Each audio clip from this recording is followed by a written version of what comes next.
Canine OFA Radiography. Which dogs can have hip dysplasia? Hip dysplasia can be seen in almost all breeds of dogs, although it occurs most often in large giant breeds. It is the most common inherited joint disease of large dogs and the most notable cause of arthritis in the hip.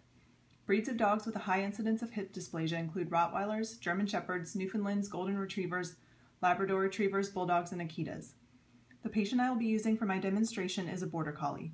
While not a breed that sees hip dysplasia rates as high as some of the ones listed above, it is the primary genetic disease that Border Collie breeders screen for to reduce its occurrence in future generations. Patient positioning. To properly position a patient for x-rays following the OFA standards for extended limb pelvic view, the animal should be placed in dorsal recumbency with the rear limbs extended and parallel to each other and the spine. The femurs and stifles are rotated inward in medial rotation and slowly lowered until a point of resistance is felt. The front limbs are pulled cranially.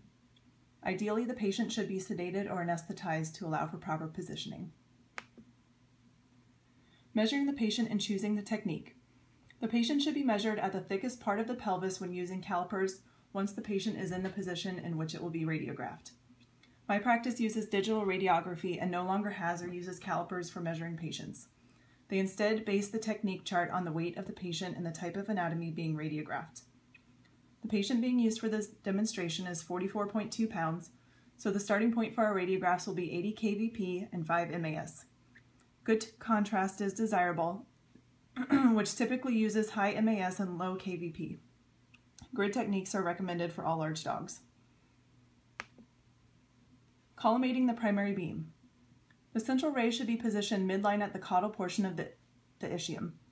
The cranial borders of the primary beam should be the crest of the ilium at the last two lumbar vertebrae, and the caudal border should be the distal patella.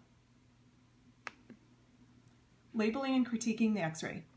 The radiograph must be permanently identified with the animal's registration number or name, the date the radiograph was taken, and the veterinarian's or hospital's names. The x-ray to the left has good diagnostic contrast and is almost fully symmetrical, although it is noted that the obturator foramen on the left is slightly smaller than the one on the right. This could be corrected by slightly lowering the right side of the pelvis. Also, the cranial aspect of the iliac crest should be in the image. Diagnosing hip dysplasia. There are 9 anatomic areas of the hip that are evaluated.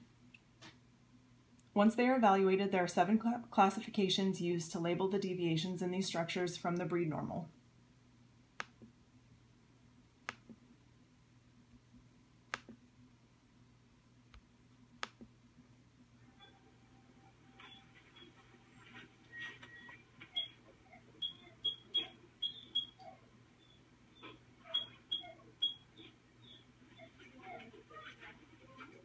If you want to stop.